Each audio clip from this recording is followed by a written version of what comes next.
Welcome home. We are WNST, Towson, Baltimore, and Baltimore Positive. No, I am not growing a playoff beard. I swear I'll shave at some point before Labor Day. We're going to be doing the Maryland Crab Cake Tour a ton in September, beginning of September 4th.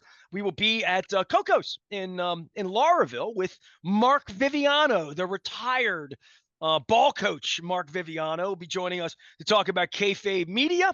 I have lots of old media friends joining us here this week. Greg Abel's going to be on from Able Communications. If you're familiar with the old Free the Birds, We're Not Going to Take It video back in 2006, that would make you a young old timer. We're going to have Maryland Lottery tickets to give away at Coco's. And then on the 5th, we begin the Oyster Tour, brought to you by our friends at Liberty Pure Solutions, as well as Jiffy Lube Multicare. We're going to have 26 oysters in 26 days, in 26 ways. We're even going to change the logo from the 25th crab cake or cupcake to a crab oyster motif for our 26 years. So join us in September. We're going to be eating oysters all over the area as the couple things happening. Orioles in the pennant race, pitching, hitting the ball. We'll see. Luke will let us know about that. Kicking the football off on the 5th in Kansas City against the Chiefs, the defending champions against the defending AFC #1 seed. But we played some other football here about 30 years ago, and I want to pay tribute to my late great friend Harvey Myers, who was with me in Vancouver for the Grey Cup, and I get all my years mixed up, but it was the '94 Grey Cup. This is back when I was a real media member, not like anymore, like Luke's a real media member and I'm not. This is when I was a real media member. This is a officially licensed. It looks kind of fake, quite frankly. It is officially licensed CFL media from the Grey Cup in Vancouver at WWLG. I want to thank Jim Hampson for getting me there, and Harvey Myers, the late great Harvey Myers, for palling around and drinking a lot of Labatt's, as I remember it, up in Vancouver. This guy wrote a book on the Baltimore Stallions, the CFLs, and the nights that they rocked it out at Memorial Stadium. And there is a winding going on at the University Union over at Towson University I knew him as like sort of recovering journalist, and he's worked in the private sector, in the public sector, but I like it best when he's Professor Ron Snyder and author Ron Snyder joining us here live via satellite. You won't let this CFL thing die, will you, Snyder? No, it's just such a unique time in Baltimore sports history, and it's a really great story to tell. Well, tell the story. Let's go. What are we doing on the 24th? Well, on the 24th over at Towson University at 6:30 p.m., we're going to have a premiere viewing of a complimentary documentary of the book that I wrote a few years back, highlighting that 2-year period in Baltimore sports history. You mentioned the Ravens getting ready to kick off. You got the Orioles in the pennant race. 30 years ago, we had a baseball strike. There was no baseball team. We had no NFL team in town. The Ravens were still 2 years away. And a Canadian Football League team captured the hearts of Baltimore sports fans everywhere. Well, I was on the radio for that. I remember Jim Spiros and Bob Leffler. It is funny to me when I found my I have tickets. I have show and tell for you here. So this ticket here, it's versus Las Vegas inaugural season. It was Friday, October the 7th, 1994. So this was after the Give the Baltimore the Ball game, was the season before when Well, that was Mackey got his ring. That was in yeah. '93. So this is October '94, and the ticket was zero. It's three lower. So three lower was like right over the dugout on third base.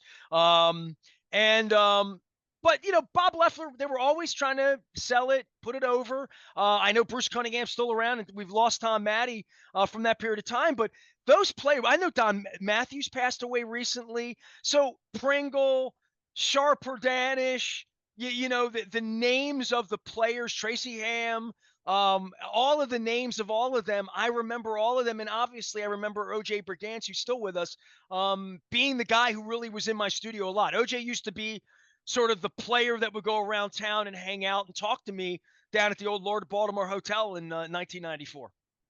Yeah, I mean, those were just names that, for I was 16 years old at the time. That was my first team. you know, not, That's why you won't let it go. Okay. Same as me won't letting the Houston Oilers go. Okay, I got right. it. When I was 6 years old when the Colts pulled out in the Mayflower Vans in March 1984, and we went a decade without football. I mean, I was a Dolphins fan growing up because we always got the Dolphins games. You know, I was a huge Marino fan and the Mark brothers and those guys because they gave us the Dolphin games every week. You know, Was your so dad football fans? yeah, both my mom was when she was alive, but my dad's down in Florida right now. He's a big Ravens fan and he loves the Well, when Dolphins you're down there six as years well. old, I see. I'm older than you, right? So I was 17. I was working at the paper when the Mayflowers happened.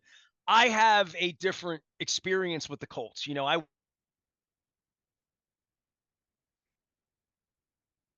went to Colts games, Burt Jones, like all of that, and that you went to. Not a Terps game. It was a Stallion or CFLs the first year. Yeah, I mean, yeah, and I think that's part of what that great story is. You know, they they came in, they wanted to be called the CFL Colts. The NFL sues them. You know, at that point, then we were pissed at the NFL, right? I mean, we lose the Colts. They tease us with like the Cardinals coming to town and maybe the Rams, and then we had this expansion effort, and then Charlotte came first, and okay, that's a new market, and then they went with the Jaguars, and that really kind of ticked us off, right?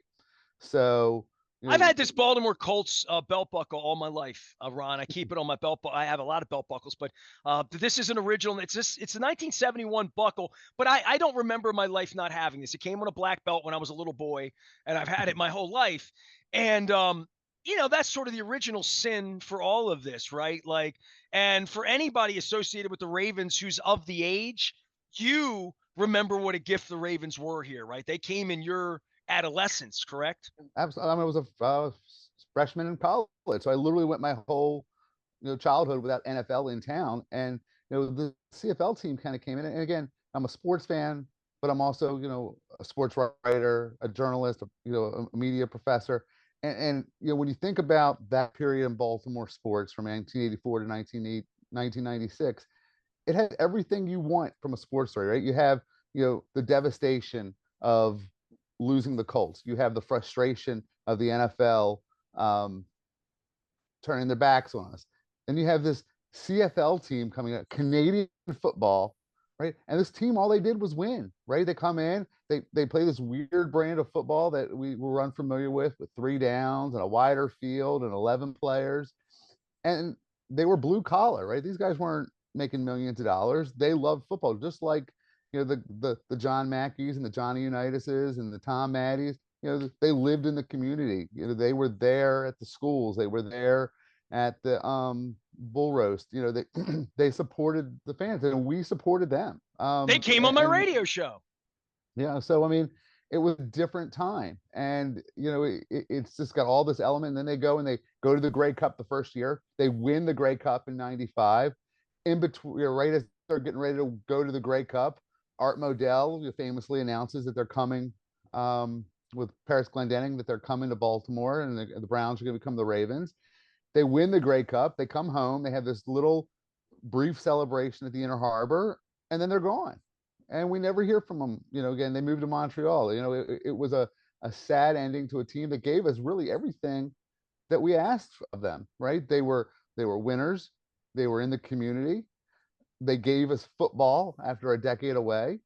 And It it was was just affordable football. it It was was affordable. It was a affordable. family friendly. And it was fun. I mean, it was fun. And again, not only that, they gave us a bridge between the Colts and the Ravens. They taught us as football fans how to tailgate, how to cheer. I know it sounds silly, but we didn't have football. So we had to learn again how. We also had to show the NFL and the rest of the country. Baltimore is the city that put football on the map. The NFL is the NFL today because the Colts beat the Giants in 1958, right? And I just always felt like this was a great story to tell. I started writing the book in 2018. The book was published on March 13th, 2020. I remember that day. We all do. Yeah, that was the day that the world shut down. So not the best timing for book signings, book tour. So I never really got a chance to share this story out in the public. And I started thinking like, man, this would make a great 30 for 30. And I said, you know what? I'm just gonna do it myself, and I went and I reached out to all these players and fans and reporters, and we pieced together a 30-minute documentary that kind of tells the story. It goes from the time that the Colts left to the time that the Ravens arrived, and tells about everything that happened in between. I mean, we're going to have a kind of a retrospective. We're going to have a panel discussion at Towson University. Jim Spiros is going to be there. Chris Armstrong, who was the team's top wide receiver, Irv Smith, who was their top cornerback. We got Bruce Cunningham, who's going to be there, who's the radio play-by-play guy. He did the narration for the documentary, and we're going to have John Zeman there from the longtime sports historian and the Colts and Ravens band president, who's been there, who knows as much about sports as anybody in town. So it's going to be a chance to kind of check out the documentary, talk about this period in Baltimore sports, reflect a little bit, and those that are interested will have copies of the books available for sale and signature.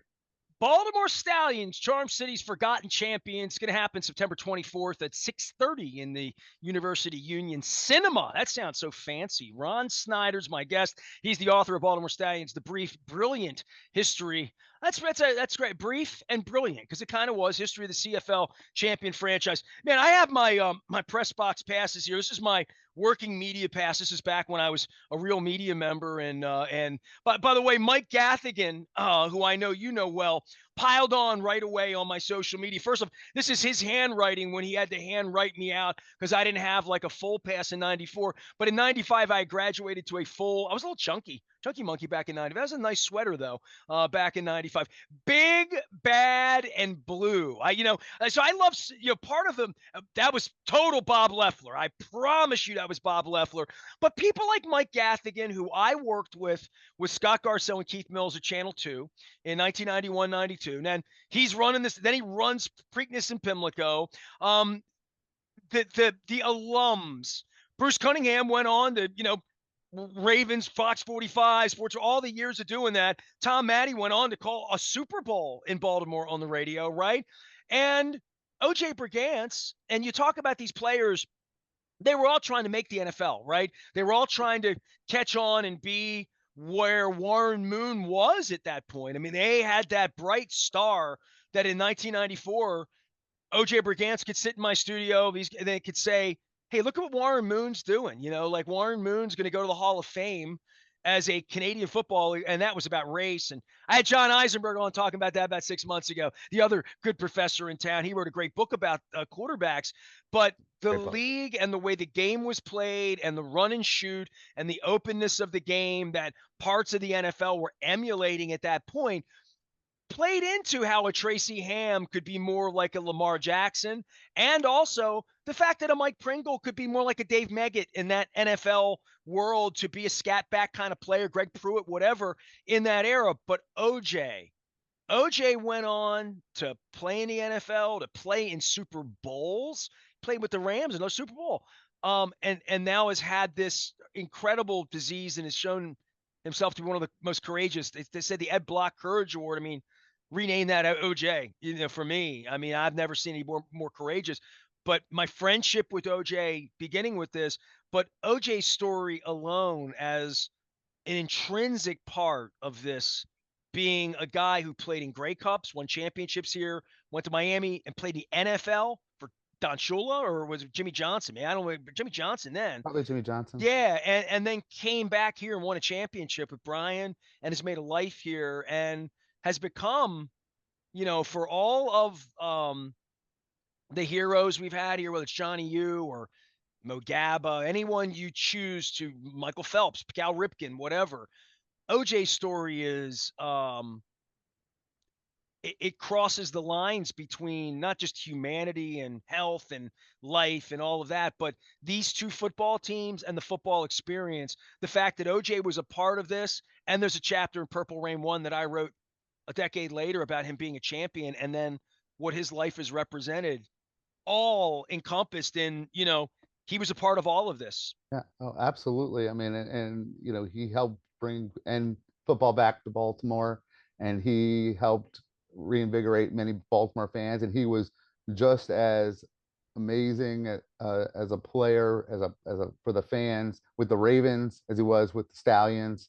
Um, and that team, they had 16 players in '96 get NFL tryouts. They Josh Miller was the punter on that team. He went on to have a career in the NFL, won a Super Bowl with the Patriots. Um, so many different. Sharp Hordanish went and played 6 years in the NFL. Mike Pringle didn't quite make it in the NFL, but went on to be the greatest running back in CFL history. Jim Pop, the general manager of that team, went with the team to Montreal, won a bunch of Grey Cups up Wow, I would have there. not remembered that name. I haven't heard the name Jim Pop. And like, if you would have said who was the general manager, I'd have been like, well, I don't think it was Don, but like, I was a kid. I was 25 years Right. old on the radio. And, as I remember it, they didn't really, they only wanted to be on BAL back in you know what I mean? Like, it was one of those things where like, it was all I could do to get a free ticket 3 years onto the radio back then to go to their game. So I didn't go to every game. I was in the locker room. I will tell you, I met one of the Baldwin brothers in the locker room when they were shooting Homicide here. Or was it Homicide? I guess it was Homicide, Life on the Street. Yep. During that, Richard Belzer. I met Richard Belzer underneath the Memorial Stadium Yep. because they were celebs going to the Stallions games, because the Stallions games were 40,000 people there most. Like, there were a lot of people that went to those games. Yeah, there was, they averaged over 30,000 both years they were here. That first year especially, when the NFL sued them and they didn't even have a name, they were the Baltimore CFLers, and of course, the fans would yell, you're Baltimore CFL, and everyone would yell Colt, and you have the big wheel out there, spelling out COLTS. And Well, the Orioles had a strike in '94 and didn't right, finish the season. In '95, they stunk, right, right? But it was the Ripken year. right. So the Ripken games were something in that September. But this is a team that went to Grey Cups in November '94, in the middle of the baseball strike, November '95, in the middle, quite frankly. I mean, Art was on the cover of Sports Illustrated kicking the dog, I believe, within a week of the Grey Cup. Oh yeah, exactly. They were getting ready. They were in the playoff run when the announcement was made, and it was. I always use the analogy. It was kind of like the old girlfriend that cheated on you, didn't treat you very well. You went and found a new girlfriend, and that old girlfriend comes and knocks on the door and says, "I'm sorry." And Baltimore was like, "Okay, we forgive you." Because you got to remember there was a lot of animosity to the NFL. There were people that had shirts that said, "Screw Tagliabue, screw the NFL." I mean, those were, we were kind of done with the NFL in many ways because we'd been through losing the Colts. We'd lost out on getting another team to move here. We, you know, December the 4th, 1995 is the cover of Art punching the Browns. Art Modell sucker punch Cleveland, but the city is fighting back. It was the cartoon of Art punching the dog on the cover. December 4, 1995. When was the Grey Cup that year? I'm going to have it to was look that one up now. November of '95. So it was, November 95. So yeah, this is a week after we win the Grey Cup right. here in Baltimore. Art Modell's, and there was a big dispute. And, I could talk to Viviano Right. forever about that, as well as John Zeman, and Cunningham was, Garceau were chasing these guys around. There was a movement that Cincinnati and Cleveland, and we weren't going to get the team for a number of years. And there was stuff going on about Art trying to get the team here. It wasn't like a done deal at that point. And Spiros, I'm sure, would speak to, like, they weren't really sure the team was coming here till like January, but they were killing Art in Cleveland at that time. Right. And even people in Baltimore were happy the NFL was coming back. But you got to remember, there was a section that were like, no, we don't want to do to Cleveland what Indianapolis did to us. We don't want to be that city. And this But is after they won a championship within the same week. I mean, right, it was a crazy Baltimore sports time. It really, and this is, God, 10 weeks after Cal Ripken, right? right, I mean, literally.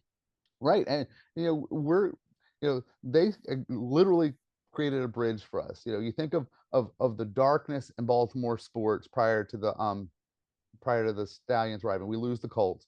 The Orioles, win the World Series in '83. By '88, they're losing, 21 straight games to start the season. You can read about that in my other book, A Season to Forget, the story of the 1988 Orioles, which was another down period.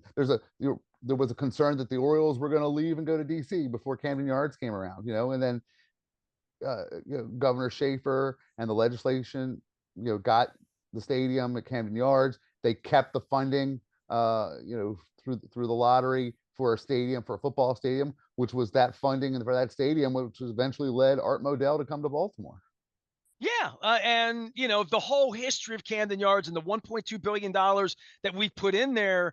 This was Spiros trying to make it, and from Spiros' standpoint, to come in and be a part of this for a couple of years, and I know he's been in the restaurant business. I see him out on Facebook. I haven't talked to Jim Spiros much in my life. He did not do my radio show. I don't have old tapes of his hopes and dreams and what he just didn't do my show a whole lot back in the day. And he wasn't. This was short lived, man. This thing happened in 2 years Yeah. and was over with. But that period of time, he provided a mailing list for the National Football League, right? For Yeah. the Give the Baltimore the Ball people. Like, Right. he literally built this thing and said, "Here, Art, they're your customers now. I have to leave." Like, what a weird thing for him. Yeah, I mean, it was a whole yeah, it was like a supernova, right? And it was a perfect storm, right? The NFL turns its back on expansion for Baltimore. You have the baseball strike. You have this Canadian Football League. The CFL was struggling at the time. They wanted the U.S. expansion in part because they wanted the expansion fees. And Baltimore was Birmingham, right? Who they else had was there? Birmingham, Memphis, Memphis. Las Vegas, Posse. And everyone looks at what they did, up in what the Raiders are doing up there as far as fans and Vegas as a sports town. Posse was about 25 years too early. Vegas wasn't quite ready for professional sports at the time. It was kind of they were kind of a laughing stock. You can Google some of the issues they had there. Shreveport was the other team. And then Shreveport. they had, the first team was actually 93. Sacramento was from the old World League of American Football, and they kind of came over, and then they eventually moved to San Antonio in 95.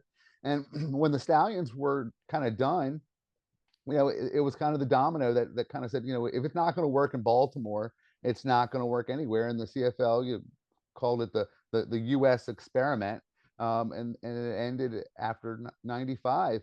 But it was just, you think about it from you're a long time sports journalist, right? Think about everything that this story has, right? It has everything. There's no things about gambling. There's no things about next gen stats. There's nothing. This is just pure sports. It has everything that you want as a sports fan, as someone who enjoys a good sports story. Again, from heartbreak to frustration to success to heartbreak again, right? I mean, it kind of, they came and they went. I mean, I don't think it could ever be done again. He is Ron Snyder. He's doing some CFL conversations and a beautiful documentary to film. They're doing that on the 24th over at the Student Union in Towson, and bringing folks together. And the book is available as well if you want to get a little. It's a prequel. It's a Ravens prequel, is what it is, Ron. Right? Absolutely. It's kind of, again, it kind of highlights that time leading up to, from when the Mayflower vans pulled out to when Art Modell arrived. It kind of tells that story really between 84 and 96, and everything that kind of leads up to it. I think the documentary turned out well. I think we're going to have some fun. There's going to be some memorabilia for people to check out and kind of take a trip down memory lane, and really for a new generation of fans who may not even be aware. I tell people, all the time, we had a Canadian Football League team here, and they're like, wait, the CFL, and they won a championship, and they want to. So you're trying to, and even people that I know from and Canada, they got screwed in Vancouver when I was there. I know that's true too. They should have won the game at BC Place. Yeah, there was some controversial calls there. Chicanery was going on. And Dirty then Canadians. Lou Pasaglia hits the 38-yard field goal at the end. I actually tracked him down, the guy who kicked the field goal for BC that year. I was on the field when he hit it. He was featured, and he was real nice, and talked about the legacy of the Stallions. He talked to some Canadian media, and it's interesting. The Canadian fans were not happy that the U.S. expanded, and we're like already saying, well, you guys already took baseball. I mean, the Blue Jays had just won 2 World Series in a row, but they didn't like the fact that America was coming in and taking over their game. But the funny thing is, that kind of time kind of heals all wounds. When the book came out, there were a lot of Canadian fans that kind of looked now back fondly on those teams, the Stallions. And there are fans now here in Baltimore that are still to this day go up to the Grey Cup every year. They wear their Stallions gear, they carry their Stallions flag, and they go up there and they represent the Stallions even 30 years later. It's crazy. Well, I would say this about the Grey, because you could not have segued that better for me, Ron. Almost like we scripted this. But Harvey Myers, the late great Harvey Myers, who owned the Emerald Tavern, and I wrote about him. If you want to read about Harvey, if you loved Harvey or knew Harvey or ever drank a beer at the Emerald Tavern, where I'm going to be drinking one with the Cultivated in a couple of weeks, probably singing some songs over on Harford Road. Harvey and I got on a plane with Jim Hampson. We were on the charter. It was an Air Canada charter out of BWI to Vancouver. It left on Thanksgiving night. Literally 6 o'clock. I left my family Thanksgiving, and we landed at Vancouver at midnight on the West Coast, and spent 3.5 days doing the Grey Cup thing. And you mentioned towns changing and places changing, like Vegas. Vancouver was like Harrisburg then. It was just this small little place. And now you go to Vancouver, it's skyscrapers, all the Pacific money is there, all of that. Vancouver's just a really hotsy-totsy, Manhattan-y looking place. And it wasn't then.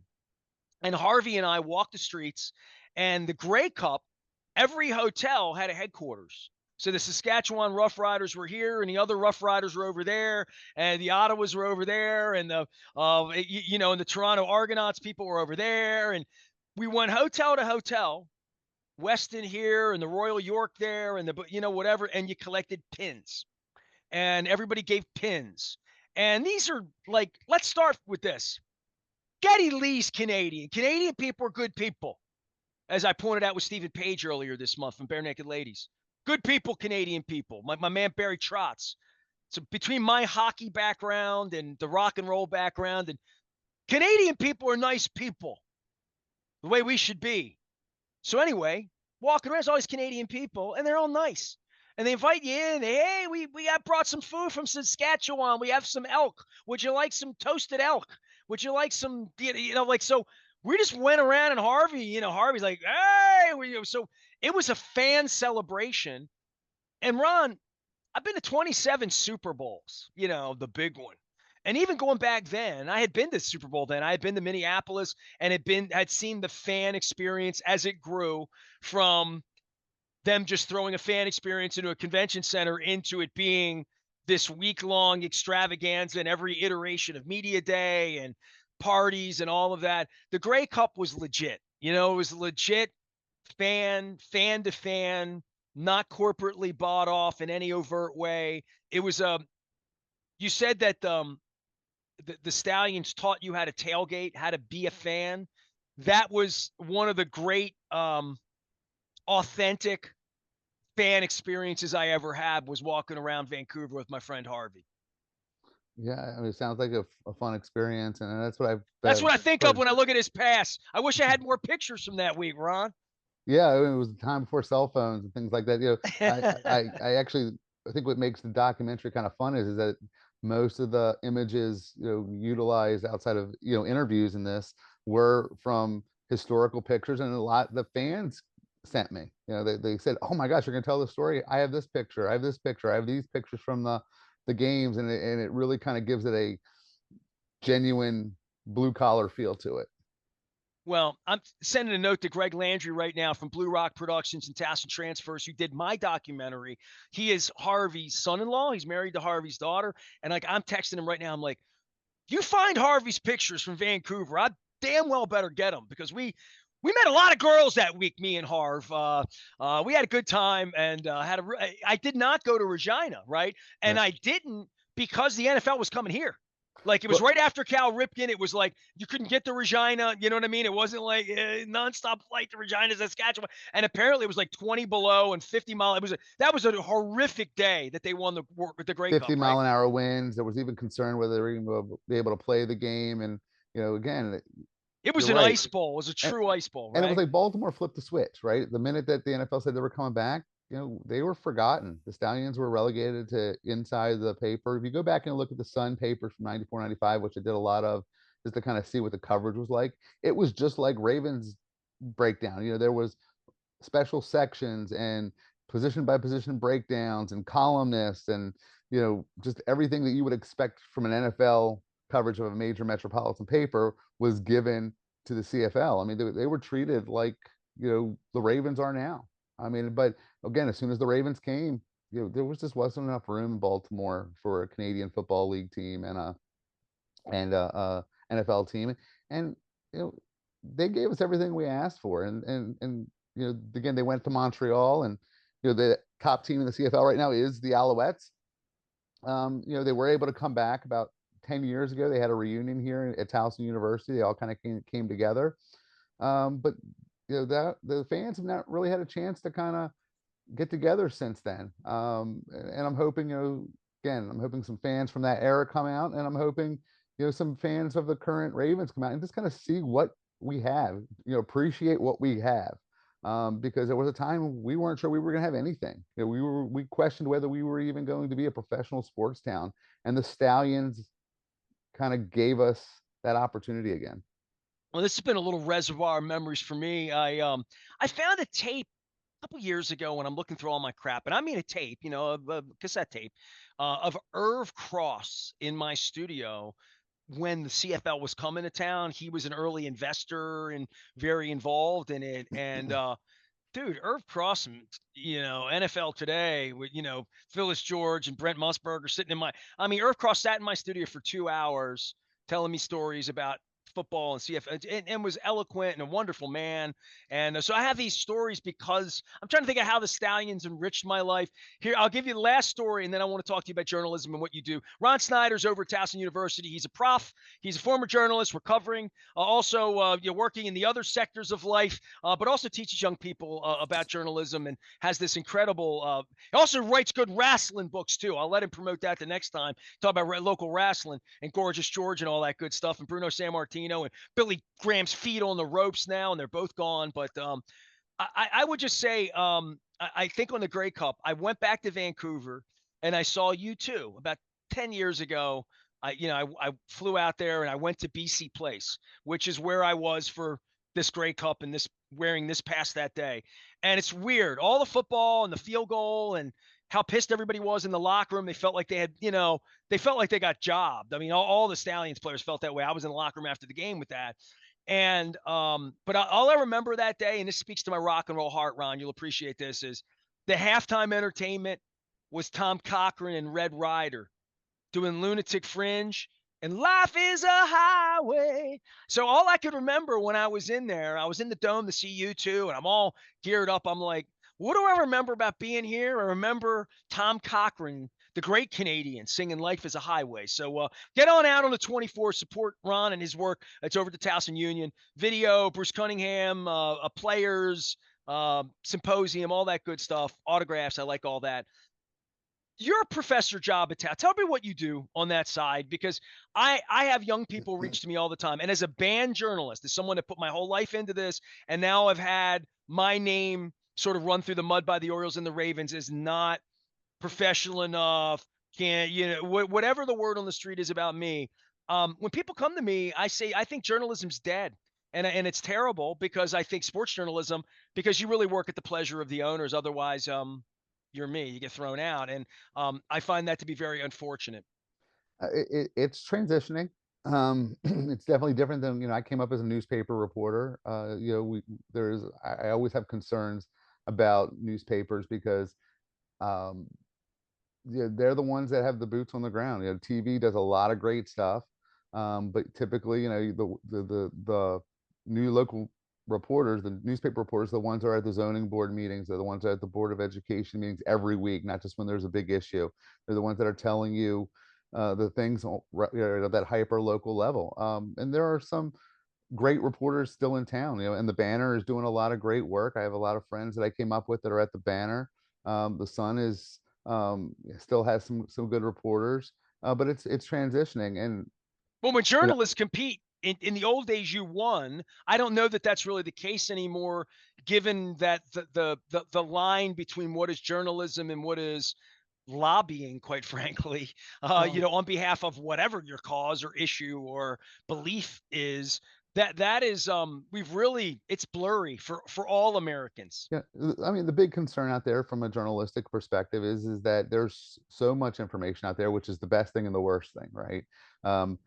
People now, in many cases, not everyone, they look for validation of their own beliefs versus confirmation of facts. You know, the great thing about journalism today is that while there are less traditional reporters out there than in the past, there are more reporters out there. You know, there are people that can create their own brand. There are independent reporters. There are great organizations like Report for America that are trying to place reporters in areas where there are news deserts. There are people trying to fill the void. We're trying to figure out what the future of journalism holds. You know, the banner I mentioned earlier is out there. They're doing some great journalism. They're taking a different approach. You know, the Sun is still out there. You know, but I think the biggest concern that I have when it comes to journalism is not so much on a national level, but on the local level. Who's going to be there at the zoning board meetings? Who's going to be there to tell us that the development's coming into town? Who's going to be there to tell us the nuts and bolts of the Board of Education meeting? Well, You know, think about these are the Healthy things. Holly. Just in a very, I mean, that's a mayor of a major metropolitan city that it took journalism to out that. I mean, journalists just tell great stories. And we, you know, we need more of that. You know, I came up as a print reporter, but I've also tried to evolve throughout my career. You know, I learned about digital reporting when I got laid off from the old Baltimore Examiner. I was like, oh, what's a social media thing? And What's what this is this? patch, What right? is this? Right. And, you know, what is this website reporting? And then I kind of got into this because this documentary came out because I wanted to learn about videography. I wanted to learn how to keep up with the times, you know, because as a journalist, those who don't evolve, you know, are going to be left behind. You know, again, I don't know what the future holds for journalism, but there's always going to be a need for it. The need for information, the people's desire for information has never been stronger. The biggest issue that journalism has today is how do we monetize it? Ron Snyder teaches the young people over at Towson University, and he writes good books on wrestling as well as the CFL. His book has now been memorialized into a documentary, September 24th. They're all gathering over at Towson Union. Last thing, tell people how to get there and what to do. And on Uh, September 24th, bringing people I, together, just sign up and come. Yeah. Yeah, you can come up. The tickets are free. It's at the University Union, third floor. Beautiful theater. It wasn't there when I was there as a student. It's kind of cool to see that there. Seats are limited, so you know, again, hopefully, you know, everyone that wants to check it out will be able to. We're gonna have the documentary. We're gonna have a book signing, and we're gonna have a panel discussion. There's gonna be memorabilia for people to check out. A chance to meet some old uh, Stallions players and talk about an era of Baltimore sports. It's kind of unique. Anywhere John Zeman is a place that I need to be. Ron Snyder, the good author and the good professor over at Towson University. Ron, thanks for coming on. Congrats on all your career changes, success, and all that. I always see you and your boy out doing good things. And it's a great time to be a sports fan with the Orioles and the Ravens right now, certainly. And high expectations. After 33 years of doing this every day as the local bartender, I've not seen these level of expectation from the sports side. So these are the good times to be a sports fan. Absolutely. I'm looking for a hopefully a World Series and a Super Bowl this year. So That's all. let's keep That's our all. fingers The crossed. small expectations. Just You think this is Pittsburgh '79? Ron Snyder, the good I hope it's historian of all not. things sports, and teacher and keeper of the flame for journalism for all of us. Ron, next time we get together, I'm going to shave. I feel bad that I look this grizzled, but it just lets you know that I've lived a long time and lived well. I am Nestor. We are WNST AM 1570 Towson, Baltimore. We never stop talking Baltimore positive, and that crab cake and oyster tour we got rolling soon.